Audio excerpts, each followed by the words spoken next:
Evening, everybody. This is JD with Third Degree with JD. Of course, I am your host. I am here with two amazing women. They're going to be discussing our first podcast this evening, which is going to be about what we've called sex and berries. What does that mean? We will truly try to find out if we can. How we got here is from many conversations of what we call the human condition. And what does that mean for us humans on this earth? How did we go from quadrupeds to standing beings operating and living in today's 2023 environment? So, without further ado,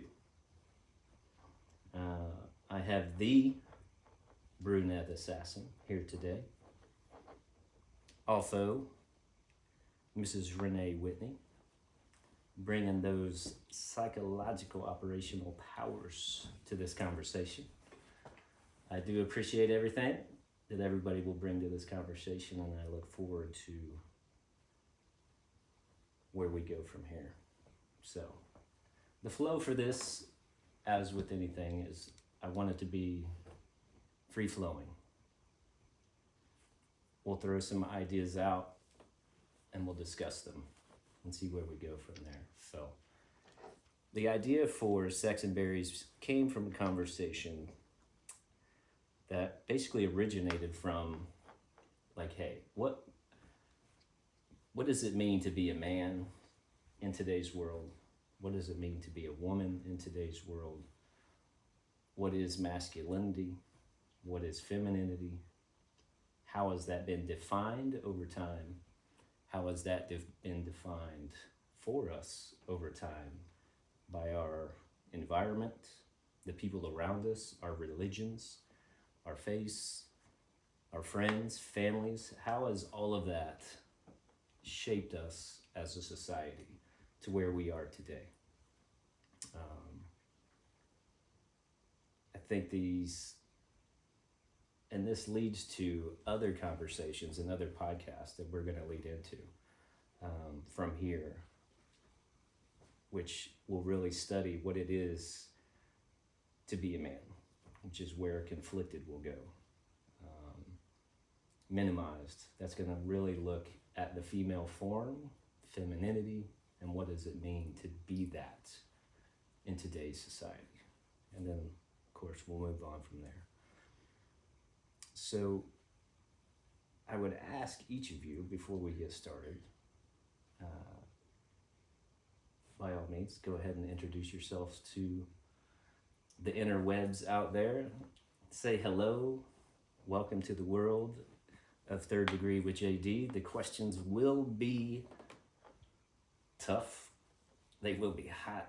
Hopefully they will be decisive and bring a little excitement to this podcast for our at least one subscriber that we have right now. So I appreciate you, whoever you are out there. Thank you very much. And we will certainly do our best to entertain you. That is our job. So thank you very much. So BA, by all means, opening statements, feel free. So I'm brunette assassin, Christy Martin. I have a background, so I was raised 7th generation Shrijaria, so a lot of healers in my family. My formal studies are human behavior, specializing in trauma, and that's complex trauma, post-traumatic trauma, stress, and super excited to have this conversation. Renee. Renee Whitney. So I've had a few experiences in psychological operations on a military front, and what that means to incorporate in different countries, how that affects those different behaviors in audiences. And I'd like to discuss a lot of how that incorporates in Sex and Berries. Mm-hmm. But moreover, I'm just super excited to be able to be a part of this because I think it's going to be epic. So. Agree. Thank you for I having me. truly appreciate both of you ladies joining me here today. And of course, we have to give the nod to the wonderful Mrs. Kelly Davis, who is our in-house videographer and Little videotaper. picture taker. Thank you, Kels. She will be taking care of all of the programmatic photos. She's and too everything cute that to we be behind made. the scenes. Look at her. She is She's a very big cute. helper. She is. So, starting this conversation off, we have to look at, I guess, what in everybody's mind defines masculinity and what defines femininity. Because here's my angle with all of this. I believe that masculinity in and of itself has been under, I would say, attack in the United States here recently. I would even say that femininity, the feminine form, has also been under attack in the United States. But what does that mean in an analogous state? We went from, quadrupeds and monkeys screaming our voices into the jungle to get our mate's attention or potential suitor's attention to where we are today. And how is that all transcribed over time? And what does that mean? What has been brought from generations before us through today? And how is that either informed our intellect or hurt our intellect, our development? And are we as a society progressing, or are we regressing? Mm. Or is everything that we see today, in fact, a natural cycle that is nature? Reading previously the book, Charles Darwin here, the Descent of Man, one thing I got from out of that was things have been going on for a very long time. The things that we see are not new, which is interesting to me, because as he's talking and researching things, even in the 1870s, he's talking about the very things that we're seeing today. Mm-hmm. So is, in fact, are we just in a natural cycle? And the things that we may or may not believe that we see today as natural, is that something that has been taught or learned, pushed, influenced, and if so, by whom? So I would guess my first question to each one of you ladies is, what does masculine mean to you? Any one of you can go first. Christine, Renee. So I wish I would have brought my notes now. He's got notes. Of course I do. And I would not come that's unarmed to this fight. I think that to approach this conversation at all, I believe now and always that words are very important, and so the words that we use in having these discussions should be carefully chosen. So when we say things like masculinity, femininity are under attack, I would prefer to say under scrutiny. So what we're doing is we're looking at it and we're redefining. Has what we've used for hundreds of years, thousands of years, actually working for us right now? Or do we need a different paradigm for that? And when we're looking at if masculinity is up first, I think that there's a beautiful old paradigm of what a divine masculine is, and as a giver and a protector, as somebody who can provide, as somebody who can stand up and stand to the homestead, and we have all of these kind of archaic beliefs, but they've stood the test of time in a lot of different cultures.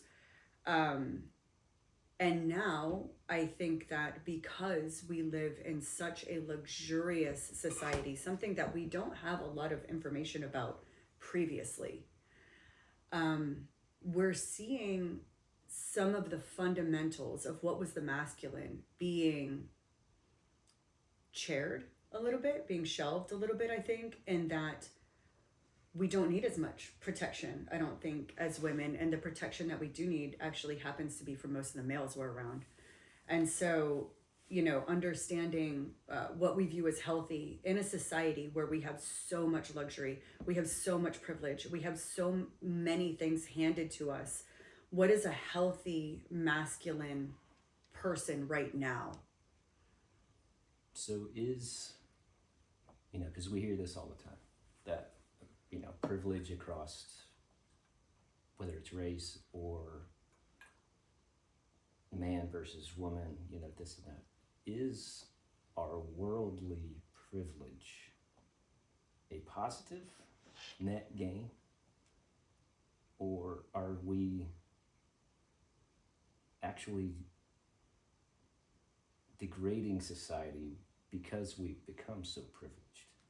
Are we impacting, I guess, the natural order of things? Because that's one thing that I've always seen, just lightly reading through this stuff, is there's a natural order of what I would consider Mother Nature.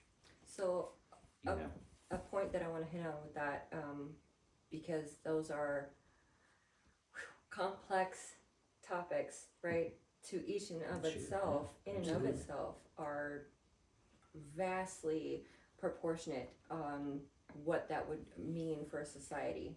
The masculinity aspect, yes, I would agree that we have not had a reason to have that fight, or a reason to have that protection, or a reason to have that compounded masculinity that makes it so prominent that it was even 50 years ago. Mm-hmm. But I also think that we are living in an identity crisis on a consistent basis. And the reason why I think that is because you have a lot more voices out there that are a part of the LGBTQ community, that are struggling with marriage, that are struggling with identifying themselves and what their roles play.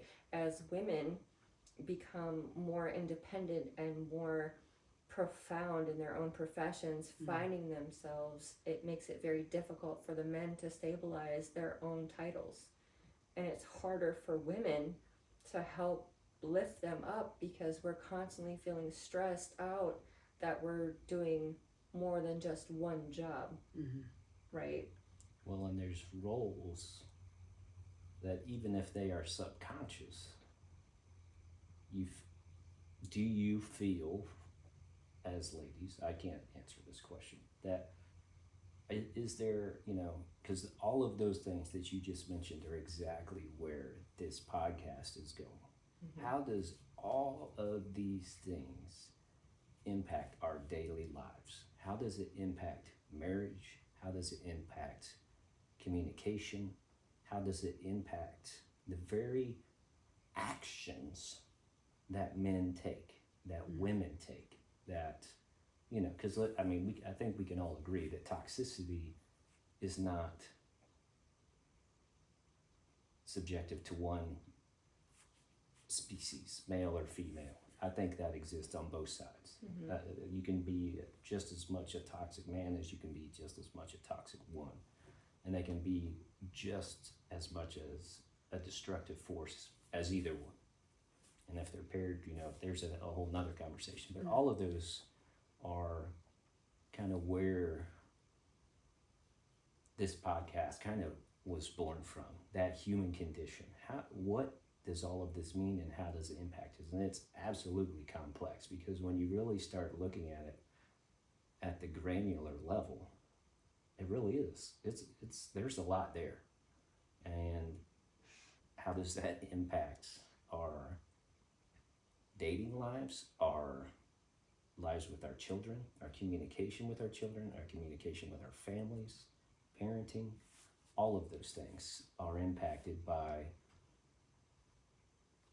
but feasibly, could have been generational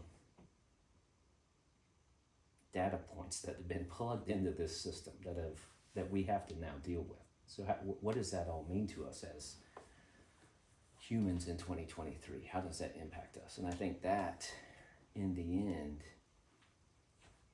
is kind of the end state, or what we wanted to get out of this podcast, is how do we become better human beings?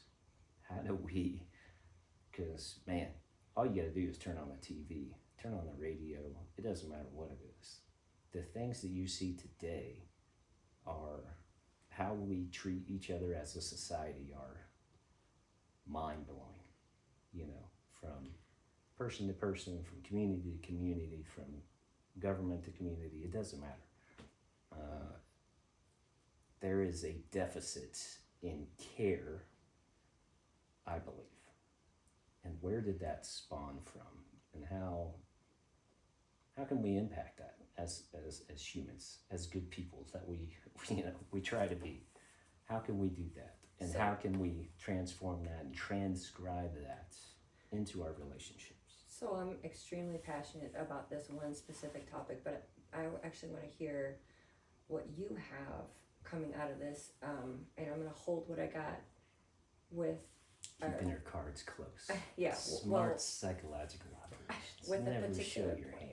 yeah, with a particular point. But I really want to hear what it is that you have to say first.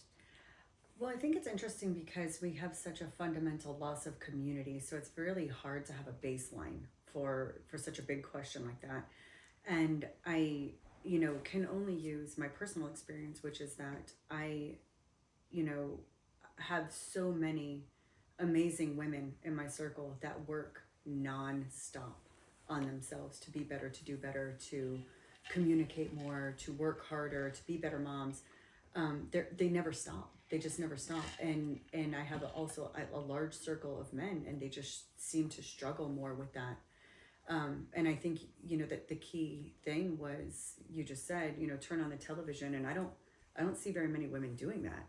We don't turn on the television. We don't only talk through social media. We still have our sewing circles for the most part. We have our gathering circles. We meet, we talk, we heal in these circles, and we bring, we still bring our pain to each other. We still bring our hearts to each other, and we have very open conversations. Not all women, of course, and like I said, it's not a baseline, because I'm so fortunate to be surrounded by amazing women. But I think that in that is so much to be said, that we have more and more men that I know, and maybe it's not all men, but they're turning on the television, they're getting frustrated with their impotence about doing things, right? Men used to be able to do things. If you were mad or frustrated at the government, you went and started a militia, and you made things happen. And the radical impotence that has really driven men down to be very small, I think, is a baseline for the toxicity and for the and that's such a terrible word, but for the lack of health that we're seeing. It's because they're doers, and they don't have an outlet for their doing. So, we have more Facebook fights and social media wars, and well, they said this and they said this, and I saw this on the news, but nobody's, taking that next step of action, which is where men really grow. That's where they become. And I think that's why, you just see this default of men feeling like they can't do so much, and this is, of course, more for later, like going into every sociopath in documented history is a man who's been forced. Sociopaths. Absolutely not. But when we're seeing what we're taking them as the most hurt male, and you can put them on an axis, because we don't have a whole bookload of women serial killers. We just don't have that, so we can look at the men who have done that and say, oh wow, this is how this came about, and it's super consistent, and it's super consistent to what we're seeing men go through right now in large mass. Well, I think too, so generationally, and I would say evolutionary, if that's a word, So again, just referring back to the book. So when Darwin was looking at evolution as a thing, he noted purposefully that emasculation in any species would cause degradation of that male over time and space. So when you look at that as a problem set, you know, men as a problem set, masculinity as a problem set, 100%, they were always doers. That's how they survived from day one. The man, he had to hunt, he had to survive, he had to source food for himself, he had to defend himself, whether that was against another man, another tribe, an animal, it didn't matter. He had to do something, and that added value and thus intellect to that individual as a whole. He became a more sharpened person. The more he fought, the more he, hunted, the more he fished, he got better. He got stronger as a man. And if he didn't, the natural order of things was he died, or he did not survive that process.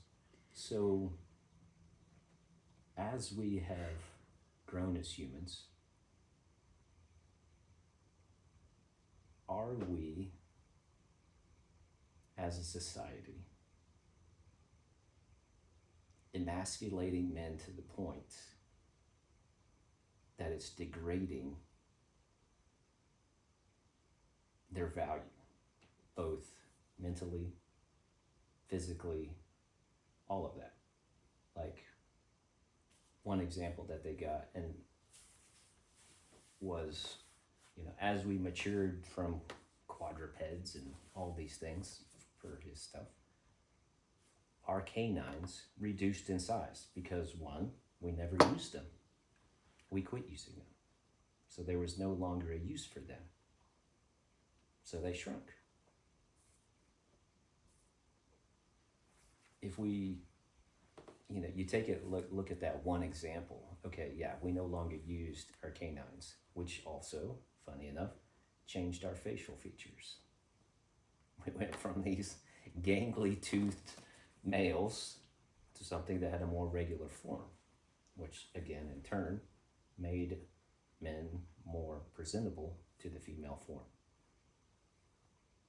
But over time, as we no longer had to fight and protect our women and families, we're pretty privileged today.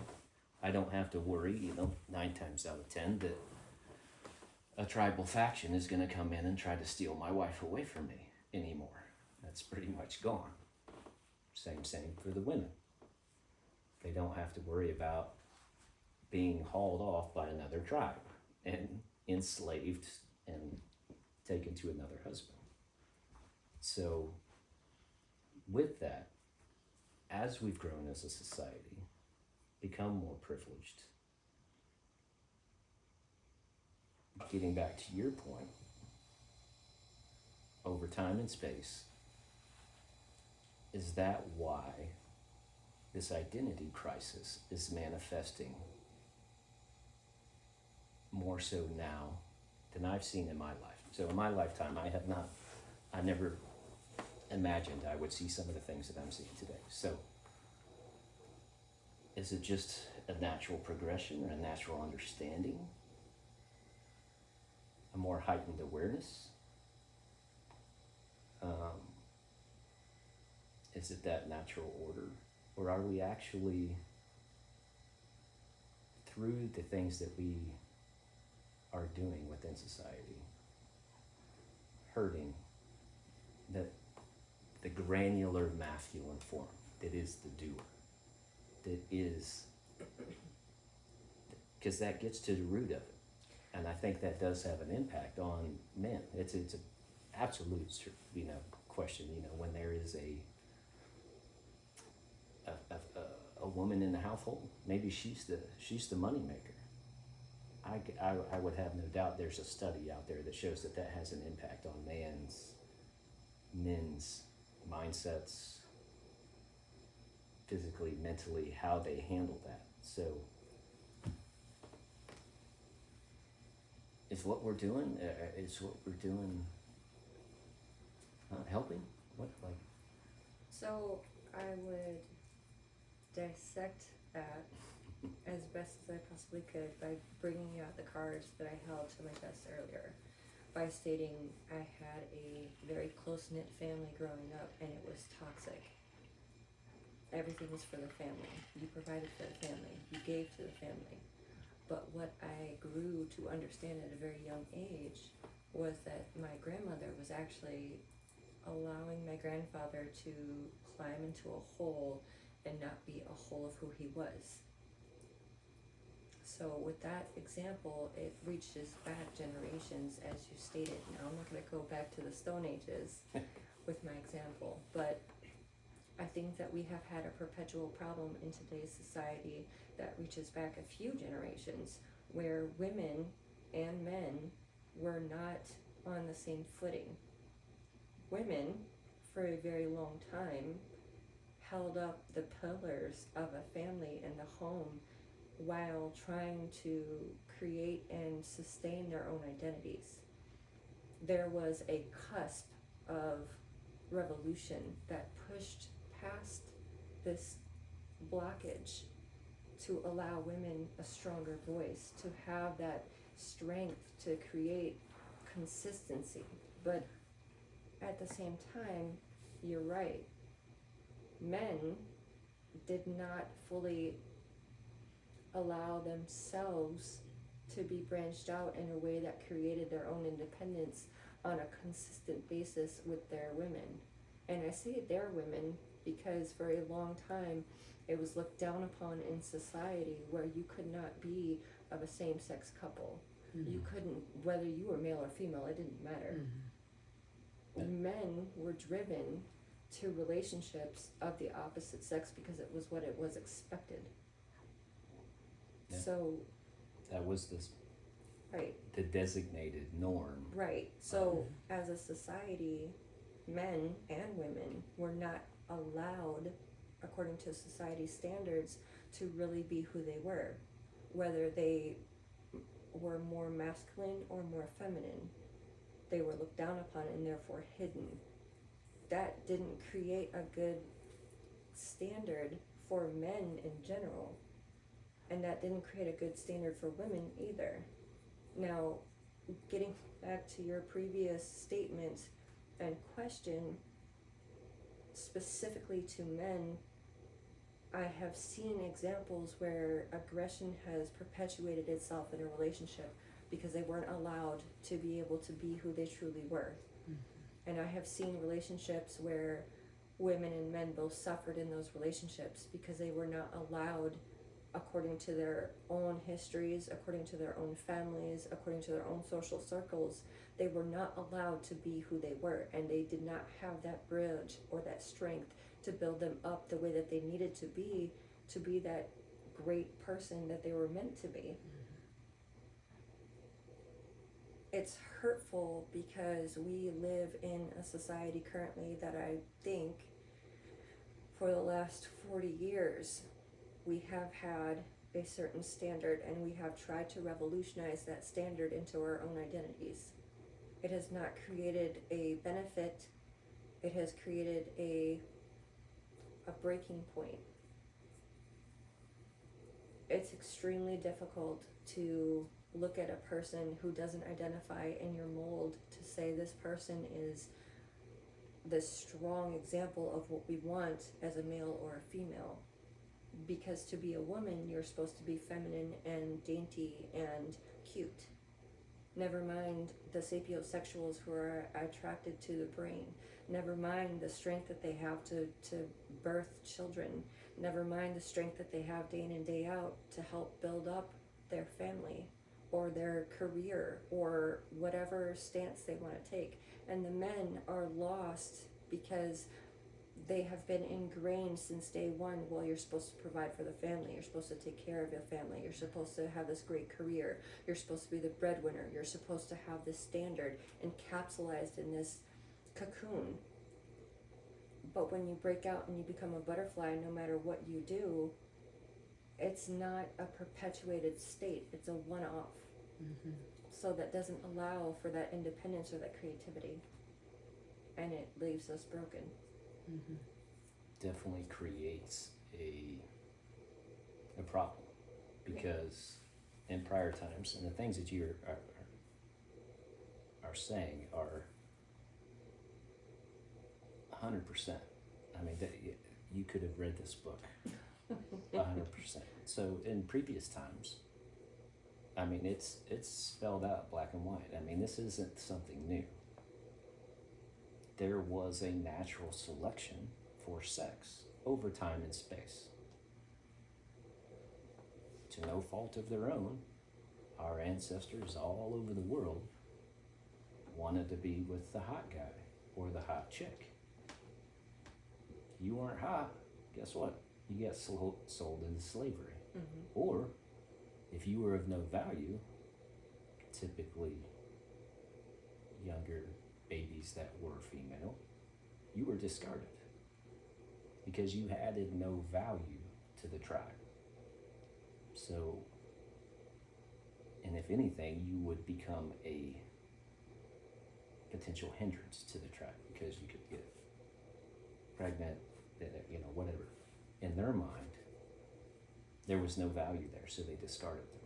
So, which gets, it's a great lead into our future conversations on our podcast, Minimized, and how that is ingrained from, I'm not sure what starting point there is. I don't know if there's a mark in history that culture of minimization was manifested long before we ever got here. But it's been perpetuated. So how do we change that? Put a pin in that. We'll come back to that point. Because that's another conversation. But I think that you struck a lot on a great segue into what is feminine. What is the feminine? So I again pose the question to each of you as ladies. What does or what is femininity or the divine feminine to you?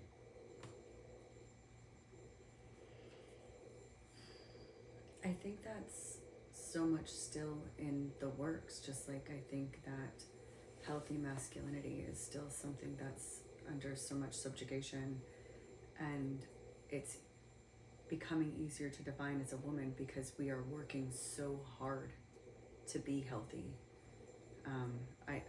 I think the rise in the divine feminine, like you said, over the past 40 years has been an insurgence that we haven't seen in history. It's absolutely insane. I mean, in 1973, man could still rape his wife legally. If she refused sex, he could rape her.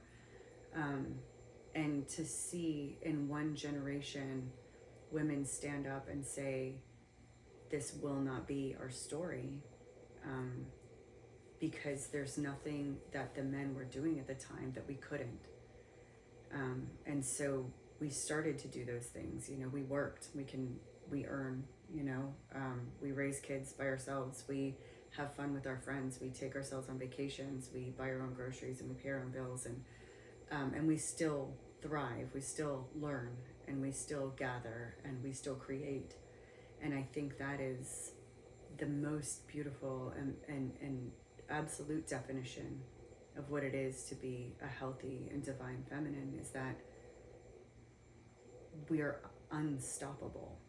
There's nothing that is going to stop us from creating beauty, from creating home. Anything that you give a healthy woman, she will multiply. And we have decided to do that on our own because we had to stop relying on the men we were seeing, and I'm not again saying that they're not out there. I'm just saying that it just seemed like men stopped when it came to providing or protecting.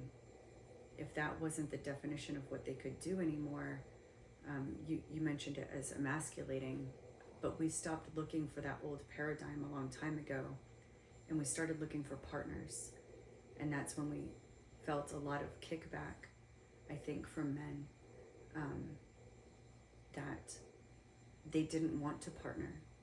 They want the old paradigm. They want the woman at home and the men working, and like you said, it hurt too much everybody because you were fulfilling a role that wasn't innately yourself. So I think that the divine feminine is really living in its most beautiful existence right now. I know so many beautiful females that, and it's not a perfect thing. I don't think that we ever achieve that. It's just the constant work to say, this is what it means to be a woman to me, and I won't stop until I get there, you know. But I think that we have better clarified as women what we think it means to be healthy females, you know. So, I'm going to try very hard not to blow your mind on this next part, but from what I've gathered in my experience, which is minimal to some people out there, and it's understandable, but masculinity and femininity are not simply segregated to males and females. 100%. And it is so wonderful that we are living in this cataclysmic chaos right now, because we are able to drive that train left, right, forward, backward, and help mold what that means. And to your point, and yours, JD, I think it's important that we recognize that those men and those women have both masculinity and femininity. 100%. They have been striving for so long To balance. to create that balance. Yes. The partners that you're discussing, it is difficult, extremely difficult for people to drop the original titles that we have been given over decades. And I think it's important that we recognize in men and women their masculinity traits and their femininity traits. You're right, because the old paradigm was a man is all of the masculine and a woman is all of the feminine, and we have really just worked so hard to embody that within ourselves, that balance Yes. of whatever that means. And so when it comes to finding a partner, when it comes to that healthy, Right. whether it's masculine, whether it's a male female, female female, male male, Yes. it's how are we balancing our inner, and you can masculine feminine, yin yang. So we, You know, so we can call it that as well. Right. How are you balanced, and how is my balance going to trigger Complementing. your balance or complement it how in do both? right. Because that's where growth begins. Right. And how do we build that up as partners? Yeah, How do we allow and partners. Partners. And that's the goal, I think. Yeah, You know, that's the because- real change. men in general for so long, again reverting back to my grandparents, my grandfather was stuffed in a garage whenever he wasn't working on something for the next project. He was never allowed in the kitchen to help cook or to help clean or to help tend the children. That was the woman's job, that was the grandmother's job. Well, And then it would have been Sacrosanct.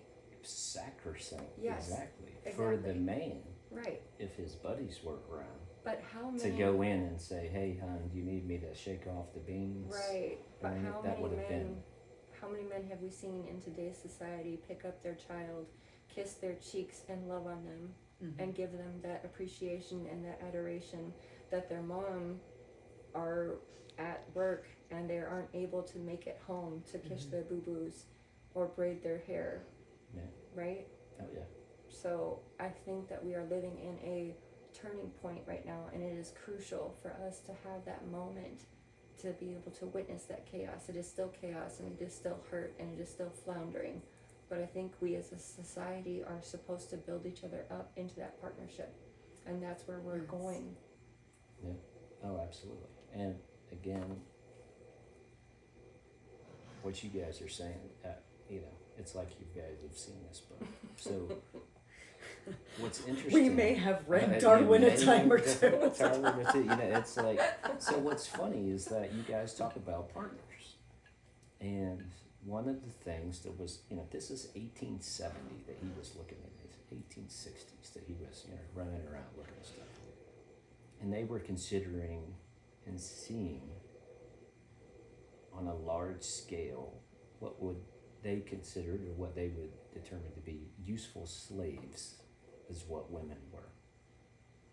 They weren't, there wasn't that partnership. So at least it was interesting to see the identification. Hey, wait, this is not, Okay. there's a difference here. And sadly, I still think we're dealing with that. Mhm. There is, to this day, this belief, which is, you know, I mean, we only know what we know. We only know what we've been told, how we've been influenced. You know, when we have parental figures, you know, in a matriarchal society, if grandma says something, if grandpa says something, that was gospel in my eyes growing up. They could do no wrong. Mhm. You know, I would never have questioned my grandpa growing up. Are you kidding me? Like, grandma would have been on my butt for that stuff, and vice versa. So, but the institution of those thought processes have really transcended time and are still, which is crazy to think. You know, you mentioned, you know, that the women's right movements, the right to vote, that wasn't too far, that wasn't long ago No. in the grand scheme of things. Which is amazing to think, you know, like BA was talking, like, oh, you can just, the female body is my body because I signed this document that said it's mine, so be it. Wow, Which we literally just took away again. Yes. you know, and Roe it's versus like, Wade got redacted. wow, okay. But I think a lot of that drives the issues that we see now, and that is that identity crisis. And I think even more so, there is so many more questions being posed today, which aren't necessarily a bad thing. No. Not that I agree with them all or any of that, but you know, when you're looking at things like transgenders, binary, non-binary things in society, classifications, I would say, whatever, deviations of the norms. Mhm.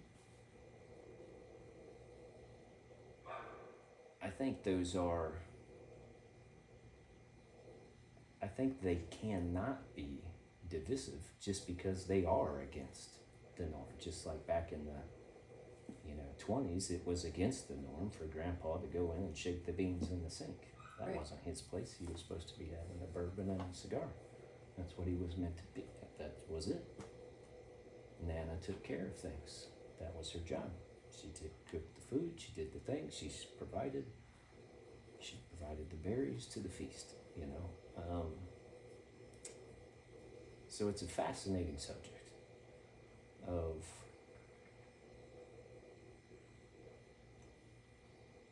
how things are still very different, are very different from the past, but how eerily similar things are to today. And have we grown or have we not grown? I don't know. I think that's still up for debate on things, but I don't think it's wrong to ask those questions and try to figure out, okay, from all of this noise that we see and we experience as men, as women, the individuals we meet and the things they do, and whether they're good women or bad women or bad guys or good guys or all of that, how do we what do we take from those? And how do we learn? And how do we move forward? How do we progress? And how do we share that with the world and try to make some sense of what's going on? Because I think there are a lot of questions. I have no doubt there are a lot of questions about what, people see today.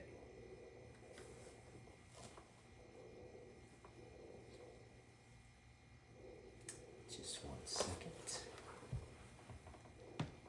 Not quite sure what happened there.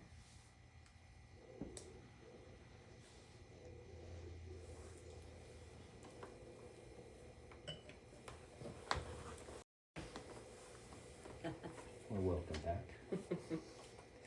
Quick, apparently our machine wanted to take a nap, so that's okay. Just a quick one. I totally understand. I get it. Yeah, don't we all? But yeah, I think, so how do we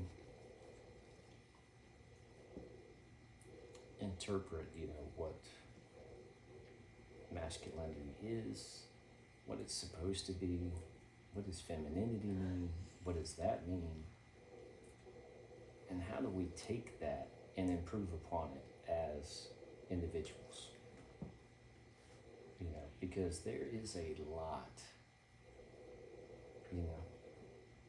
the dating world Oh, would scare me to death. And So just that you're, oh my God, this fucking, Oh, it's so bad. it's fucking killing me here. That's why. I believe that was the problem.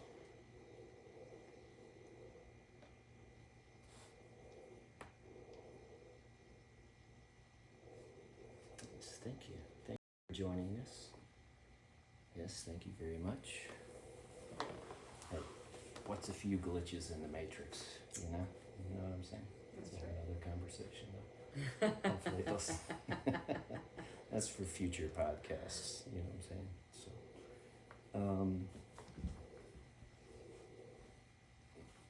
but again, yeah, the dating life, and that's what we will eventually get to in future podcasts, is how does all of this translate into that, into dating, into communicating. They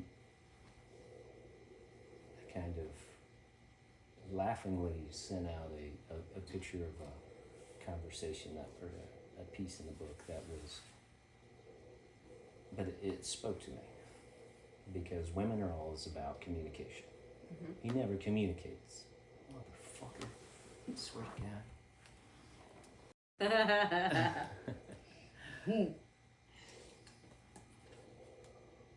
I can get you.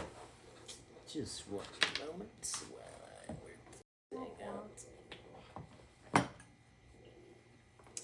It's all good. We're gonna keep on trucking here. It's little system hiccups. First day glitches. First That's day right. glitches. That's right. And all the anyway. She done. Fine. It'll be alright. So when we're looking at those things, yeah, go ahead and take those off. And as we get into future conversations on that and how communication is so key. But the point I was trying to make was that women are all about communication. Always have been. He never Right. communicates. He doesn't communicate enough. He doesn't share his feelings with me. He doesn't talk. And I'm reading through the book, and it's talking about how males of all species often only communicate Through action. when they're Sex. trying to, No sex. again, which is perfect for this whole instance here, to breed and to acquire a mate. That's when they are the most vocal. And when they are not, as the book points out, they either communicate minimally or they are absolute mutes in the process, Absolutely. which is, I found interesting because here we are, again, hundreds of years in the future, and we're hearing the same thing again. Men don't communicate enough. They are not using their voices to tell me what the hell is going on in their minds. They only talk when they want something, and it's typically around getting booty or something like that, or reproduction. But we're also seeing the fact that men are killing themselves at a rate that is unrivaled in history, right?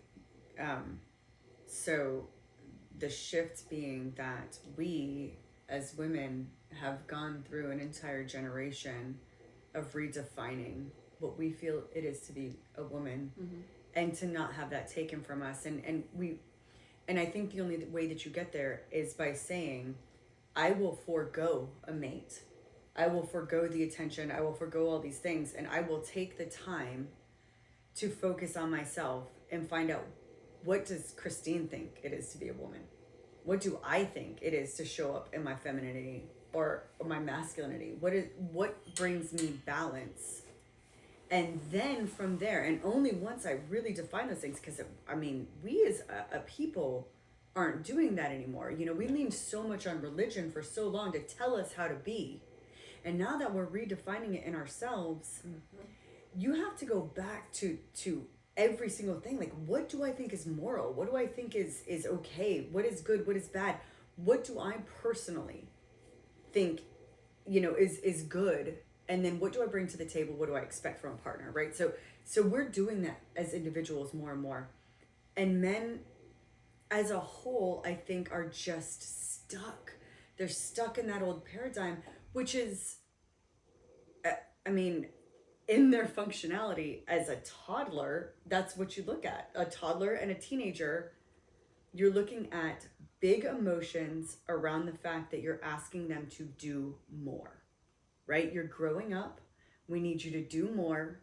And you're going to get that pushback. And that's what we're seeing from men right now.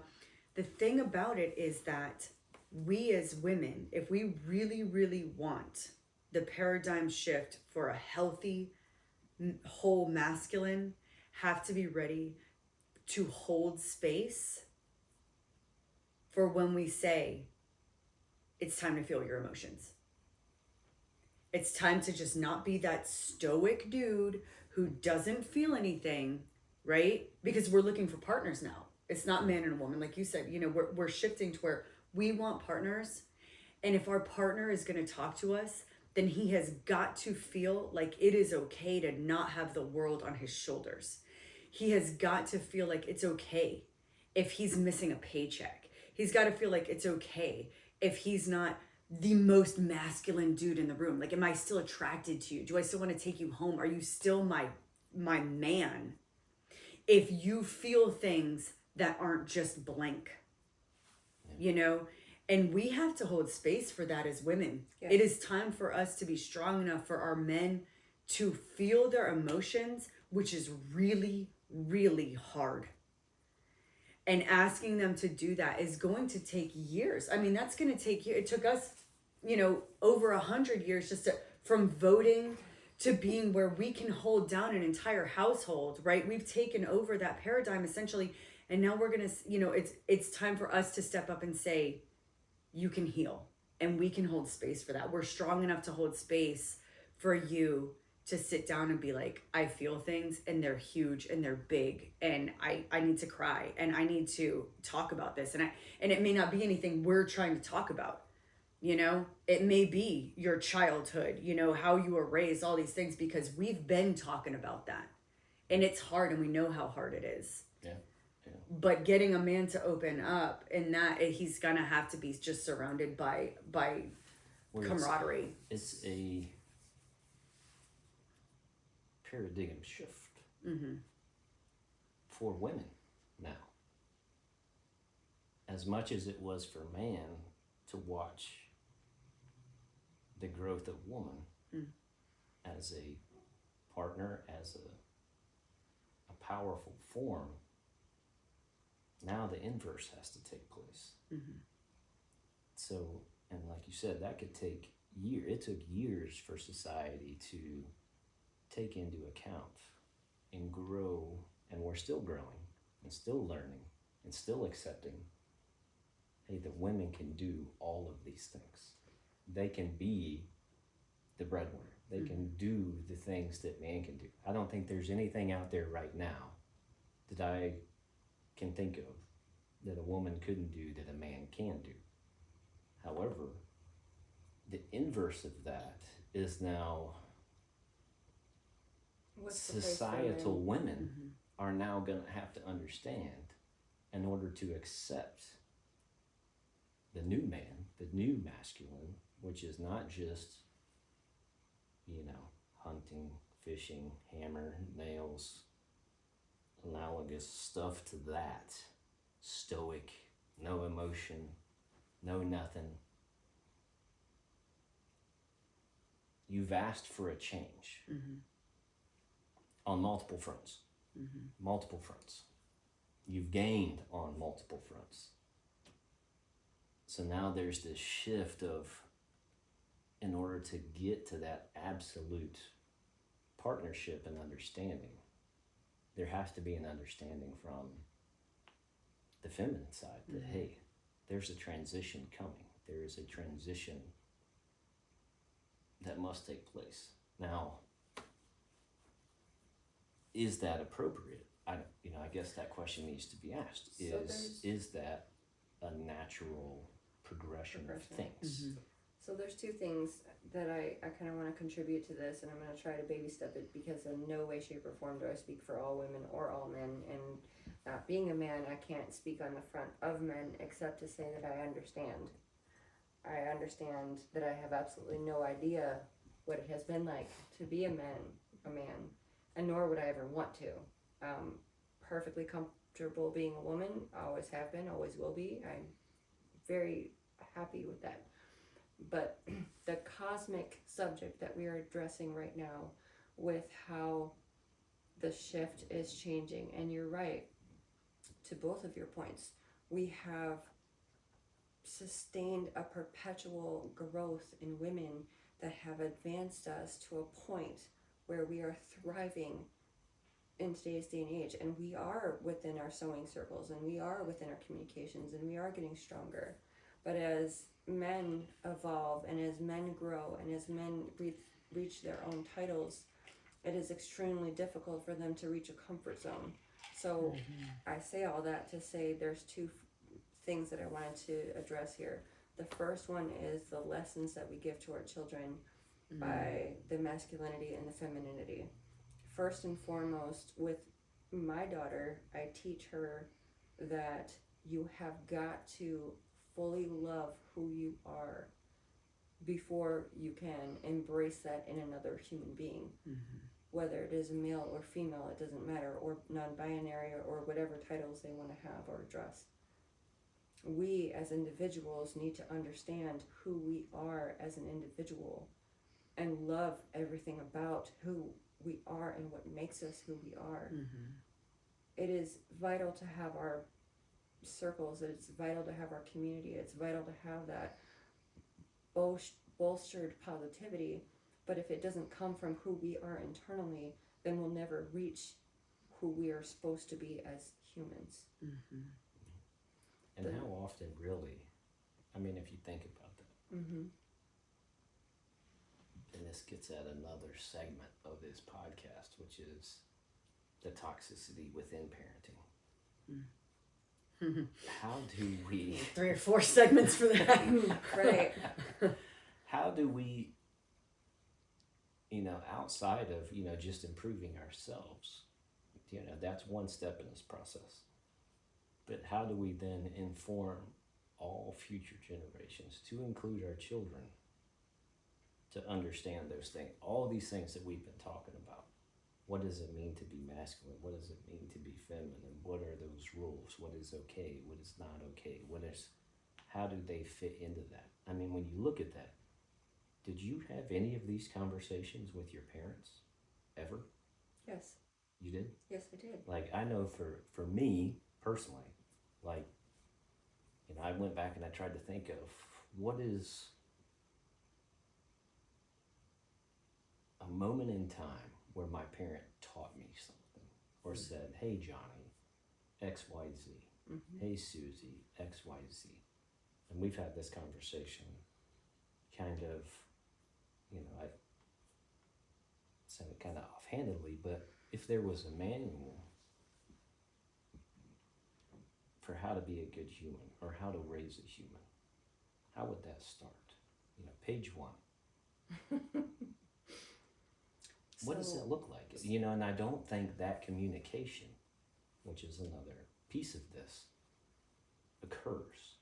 And I think technology and all of these things have led to a degradation in that communication between parents, friends, associates, lovers, flings, whatever. All of that is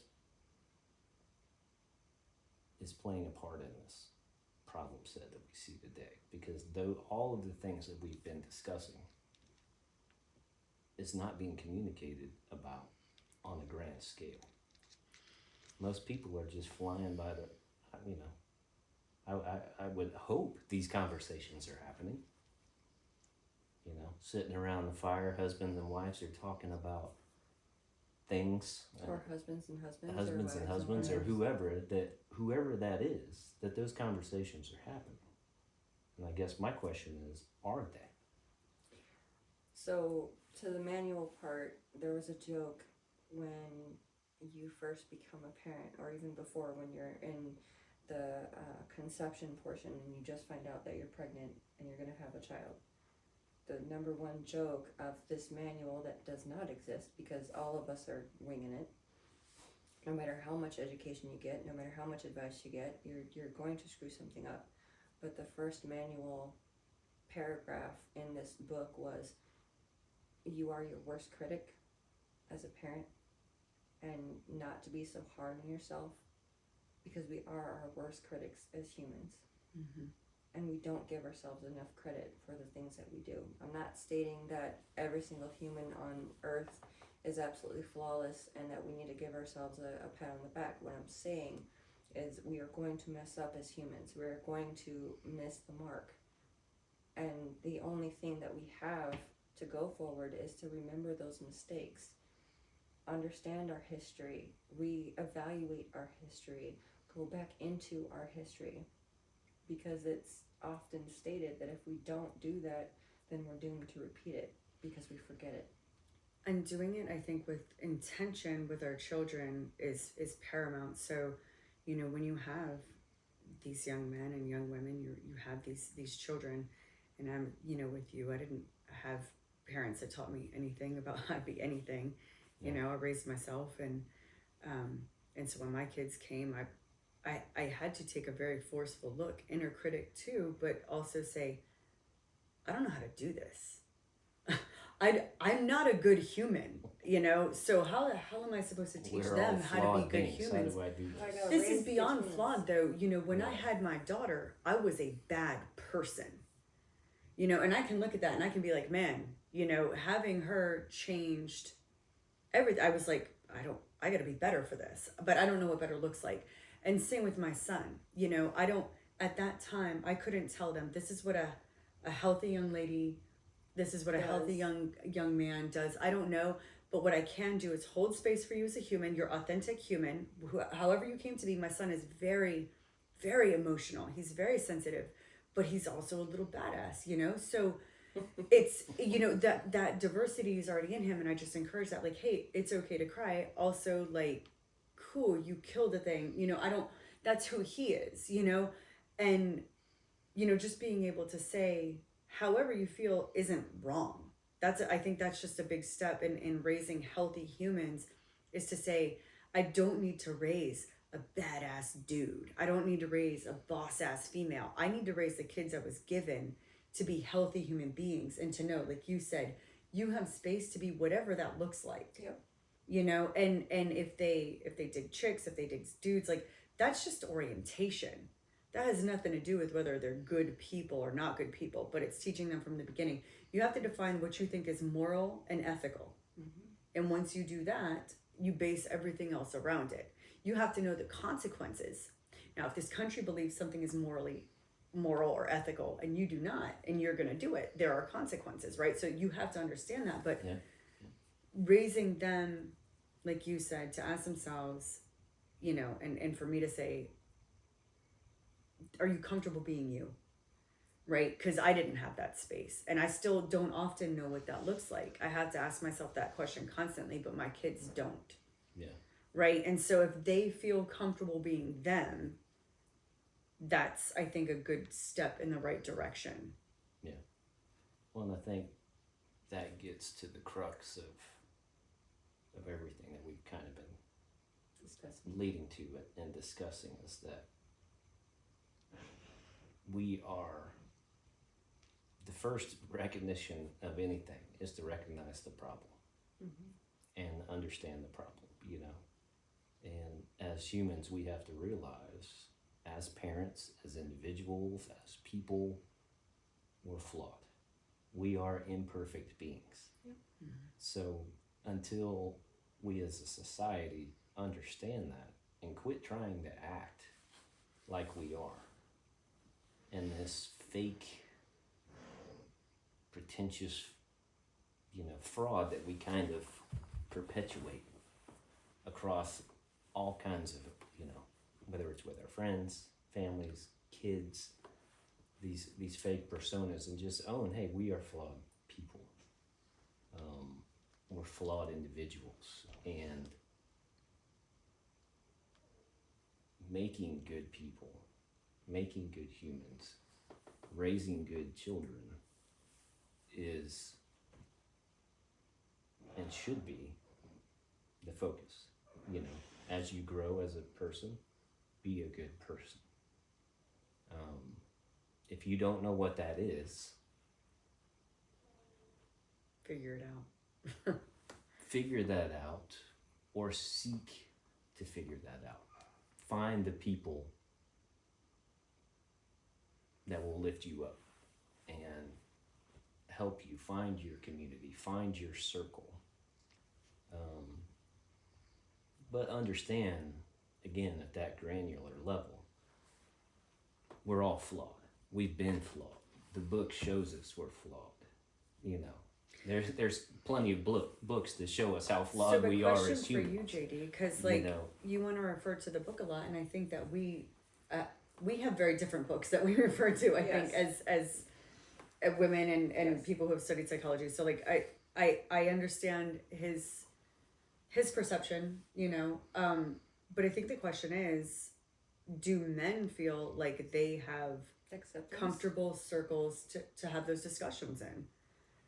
I know that women do. I don't know if men feel like they can get together and have those very open and honest, So- vulnerable discussions. The original portion of the conversation when we first started off was the masculinity and femininity, you know, conquest of answers, right? Mm-hmm. And so that's kind of one of those things, is acceptance Mm-hmm. and judgment. Yeah. Meaning, Big one. meaning, And that, to answer that question, I would say it depends. Who is your circle and who are your friends as a man? Because without question, there are circles that would not allow this to take place. It is it's just the the way. paradigm has not the paradigm has not shifted yet. Mm-hmm. It may never shift Right. with some individuals.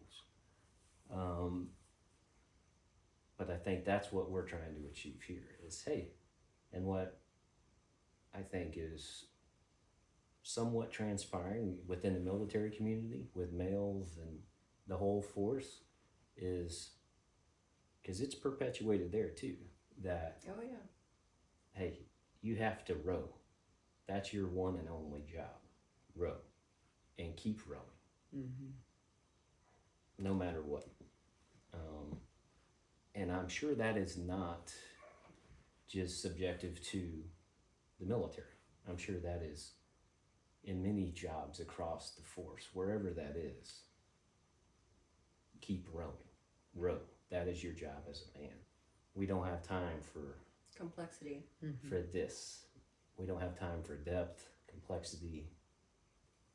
Keep going. So it is a shift, and I think that's one of the intents of this podcast is to bring that depth back to communication, back to men and women, and say, that's okay. That's perfectly fine to have these conversations. I don't care if you are 250 pounds in a brick shithouse. I know you can have just the same amount of issues as I can as felt 170 pounds. You can have those same issues, and that's okay. And there needs to be a space for that to occur. And that's okay. Now, it doesn't mean you gotta be all touchy-feely, and that's not, it doesn't have to happen like that. We're talking about depth of communication and really the depth of that thought process. I'm just asking you to think and actually interpret what's going on in your mind. So And the that's feelings that are around that, and recognize that's perfectly okay. So that's beneficial to have that thought process, and I'm grateful that we're having this podcast to help crack that nut. But I think it's also important that we reiterate that that acceptance hasn't hit that paradigm in society, and that we still struggle as a society in humanity with men and women. Because if we don't have a certain character about us, then we may not be accepted into those circles until we have proven that certain characteristic or that certain flaw that is within the others. And so it is very difficult for us as a society to bring into the fold those personnel that may seriously need it more than the others. 100%. And to know that men to this point have repressed emotion to the point that even saying the words "I feel" Yes, can completely disrupt their nervous system to the Yes. point that they are in fight or flight, absolutely. right? And so it's actually like 100%. they're literally paralyzed. So creating a safe space just for them to reach that point is almost Impossible. it's a huge struggle. Yeah. And proving it, I think there's a proving process, and even when you go through so many things, dated enough toxic men to know, like there's nothing you can do to create safe space. They have to very much want it and then sit in that, and you're just kind of adding to it. But again, I wouldn't be able to do that if I wasn't backed by so many women that I can talk to, that I can have very deep conversations with. And it's almost so simple to me now than watching, my close male friends and the men that I dearly love struggle with just watching them feel without them even stating the feeling, feeling the feeling, moving into the feeling, having the feeling disrupts the nervous system, so they've gotten to the point where I feel nothing, and that's safe to them. That's comfort. That's comfort. It is, but it's literally killing them. Oh yeah, it's toxic. And thus creates the toxicity. So we can't. So yes, there are toxic men. 100%. I don't think, but it doesn't have to. No. it And does that's not. a choice. Yeah, that is a absolutely. choice. There has to be a recognition that there's a problem. And that problem is currently there is, and it's growing, but that space that women have defined and built over time and space is very finite for men. I don't think that is there yet. And that's one of those things that has to grow. So, So that we can say in form and fashion, right. those things so that guys, when a woman says, we have to talk, or I want to talk, those are the worst words a man ever wants to hear, is we need to talk. It literally has physical, and it'll paralyze a man into like the depths of his mind. Oh my God. So as a man, do you think that us as a society is going to get eventually to a point where there's more acceptance for men to have those safe spaces and to openly be able to have those moments where they no longer feel like they have to be numb in order to continue rowing? Or will they just create another war so they never have to do it and they can go back to being barbarians? Probably barbarians. Yeah, I think we're much better suited for, the barbarian hood of our lives. But I think as long as it is taken with women, it'll take double that With men. for men. Just because how ingrained it is into masculinity, into the thought processes of man generationally.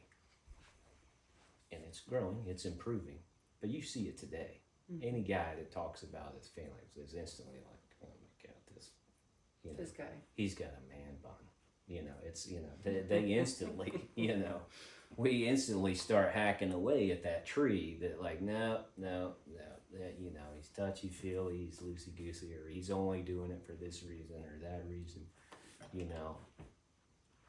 So it'll be just as challenging, if not more, for that realization to actually occur. But that's why we're here. Is to say, hey, it's okay to have these conversations, and you should want to have these conversations. A depth in intellect is okay. We should all try to achieve that, because that's what that is we're not devoid of emotions. We're not robots. Right. We may want to be. It's easier to be a robot So much and say, easier. bleep, blurp, blurp, I have no emotion, that's perfect. But that is not actually the case. And it's actually, if we actually look at ourselves as men and how we look at our women and our children, those feelings are there. They're fiercely there. But it's okay to talk about that. And when there are glitches in the system or something's wrong, that's okay, and you should have the space to do that. It doesn't have to be like this. It doesn't have to be in a group circle with group hugs or any of that stuff that I know men are like cringing right now, even thinking about what we're talking about. I can feel it. I can feel it in my being that my man card is probably being revoked. Moment, yeah. As we speak, there's somebody like, who is this knucklehead talking right now? Pull that card. But we can get there as a society. I'm not saying it's going to be easy. I'm not saying it's going to be perfect. But to get to that true partnership, which I think everybody wants, everybody seeks at some point. You don't just marry somebody and then, want to be with a partner, whether that's married or independent. You're trying to find a partnership. But then we always try to fight the partnerships. We have not established the terminology of what that partnership looks like, which is why we've had so much confusion and frustration. Yeah. Because even if you do have two people that come together that love each other, that are with each other for a long time, we still don't understand the full capacity of that partnership, that masculinity and that femininity. We don't know how to balance it as humans to make it equal to both partners. And so I think that's the part that we struggle with, because how much is too much or how little is too little, and how do we keep that balance not only amongst our partner and ourselves, but amongst our groups. Which is, I think, where a lot of big conversations are happening now too, because we have still been force-fed a very old idea of what it means to be with somebody. And before it was like you find a person or you're given a person and you guys stay together until you die, and that was religious, it was survival. But now it doesn't have to be like that. And so you have to kind of look inside of you and say, am I monogamous? Do I want to be with one person forever? Does this work for me? And then be able to have those very real conversations about whether or not that's true for you. And I think that's, you know, another part of it. And having that discussion with, you know, especially a man who is stuck in the old paradigm because they want what they want and they'll say whatever it takes to get what they want. You know, a lot of times you're just seeing men and women, and I can't speak for the LGBTQ community, but I know, you know, for the straight community, we're seeing a lot of couples go into this with the men having the idea that, well, she'll be at home and kind of doing these things and I will still be doing whatever it is that I want to do, versus having this super hard conversation with your partner of, hey, what does it look like if we don't want to be monogamous but we do want to be together? What does it look like if we want to have babies together but maybe then be with other people? You know, and that is a very real mammalian discussion. You know, and that comes down to personal ethics then. So that is a fantastic topic that you brought up, because I think more and more in this society, especially the polyamorous life, is becoming more pronounced. It's not just in theoretical thought. Correct. Right? And it's becoming more comfortable because it gives options to help keep that balance in partnerships and relationships. And it's extremely important. And I think a lot of couples have perpetuated a sense of happiness by having those really hard conversations and saying, hey, maybe the relationship that I'm with you is not our only relationship that we have. Right? And you know, maybe it looks like, you know, we work together, we build together, we achieve together, but you know, ethical non-monogamy is very prevalent now. Yes, it is. You know, so it's just understanding, hey, being with one person isn't realistic. You know, And again, going back to the book, there was at a time and space that women were of the tribe. Everything was done for the tribe. That paradigm shifted over time and space, you know, because, you know, for whatever reasons, that didn't become a thing, you know, that kind of phased itself out. Tribes went away, it became more as civilized, as communities civilized, and there were things pushed into civilization of, hey, what is right, what is wrong? Those dynamics changed. But again, it's full circle on all of these conversations. None of it is new, but it's new to us, I guess. And those conversations should occur. They absolutely should occur. I think there's a lot of new things because I mean our civilized history is still written entirely by white men. So, you know, the thought that women have a very beautiful sexuality to them hasn't been encompassed in a very, very, very long time. I'm really happy that you put the quotation marks on this new stuff, because this has been going on for eons. Absolute eons. Yeah. And it's not just the men with multiple women